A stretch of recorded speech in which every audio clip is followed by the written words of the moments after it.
Things will be hard for you to comprehend. That's why you're in sex work, because you can't offer value in the marketplace. We are going to talk about the hard pill to swallow doon sa mindset ng mga tao ngayon. This is Pinoy Extreme. Let's do this. This is Pinoy Extreme. And don't worry, I'm not really talking to you. I'm speaking against you as a symbol. So don't take As a personal symbol, which offense is to what? it. A symbol of what? A symbol of a declining society where people Gotcha. lack values.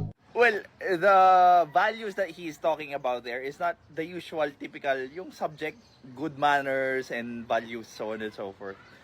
What he is speaking about there is the values you create for society. Don't get me wrong. Pornography is a very big business sa buong mundo, especially sa Japan. Pero, can you imagine this?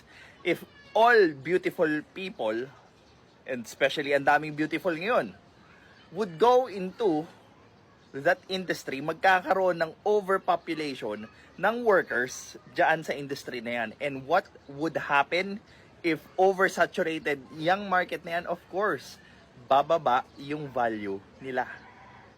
So the point is this: if you had IQ and skills to offer to the marketplace, you can earn a good income. Being that the most valuable thing about you is something that you never earned. You didn't earn knowledge, you didn't earn skills. It's your breast that you paid for and your butthole. So you market that to earn money. Yes, that's the hard pill to swallow. Beauty is very common when skills and brains are not.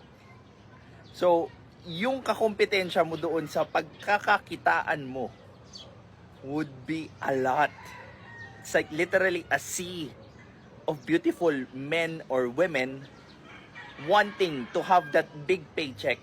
Pero ang hindi nga nila nare-realize is marami silang nagko-compete para doon sa spot na yun. And that's going to lower their value doon sa marketplace na gusto nilang galawan. Gone were the days na kung saan pag may scandal lang isang tao, they were too shy about it. Sometimes nagkukwit pa sila ng school. But right now, the trend, they are purposely getting into that kind of market wherein ang minamarket nila yung ganda nila, yung katawan nila, nothing more, nothing less. And hindi rin kasi siya magandang araw-arawin. Like for example, yung tao, kahit gaano kaganda yan, darating ang point na magsasawa ka sa cleavage yan, magsasawa kang tignan yung hubog ng katawan yan, magsasawa kang i-sexualize yan. What more pa, kung yun lang yung na-train nila mula sa pagkabata nila, ano na lang yung i-offer nilang iba para sa ibang tao. This is Pinoy Extreme. Have a good day.